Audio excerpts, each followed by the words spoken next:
I froze my eggs early 30s. I was working so much. I did not have, boyfriend, forget husband in sight. I wanted kids. And my mother did IVF. So she was talking to me about it and she was like, I think it's the smartest decision you'll ever make for yourself. Celebrities மட்டும் இல்லைங்க, யார் வேணால் அவங்களோட எக்ஸை freeze பண்ணிக்கலாம்.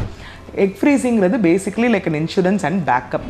So career ஓரியன்டாக இருக்கேன், நான் என்னோடய பார்ட்னரை செலக்ட் பண்ணுறதுக்கும் செட்டில் ஆகிறதுக்கும் எனக்கு டைம் வேணும், இவங்களோட தான் நான் குழந்தை பெற்றுக்கணும் அப்படிங்கிறத நான் டிசைட் பண்ணுறதுக்கு எனக்கு நிறைய க்ரைட்டீரியா இருக்குது அண்ட் டைம் வேணும் அப்படின்னு இப்போ சொல்கிற இந்த காலகட்டத்தில் அதை நம்ம முழுசாக தப்புன்னு சொல்ல முடியாது. அப்படிங்கிற பட்சத்தில் இந்த எக் ஃப்ரீசிங் அப்படிங்கிறது it's a very very very good option for them. So basically it is like IVF மாதிரி தான், அதாவது பாதி ஐவிஎஃப். ஸோ அவங்களுக்கு இன்ஜெக்ஷன்ஸ் கொடுத்து குறிப்பிட்ட நாளில் அந்த எக்ஸ் எல்லாம் ஒரு நல்ல ஒரு சைஸ் வந்ததுக்கப்புறம் நம்ம மயக்க மருந்து கொடுத்து அவங்களோட எக்ஸை நம்ம ரிட்ரைவ் பண்ணுறோம். அதை கூலண்ட் டெம்பரேச்சரில் நம்ம அதை ஃப்ரீஸ் பண்ணி வச்சுக்கிறோம்.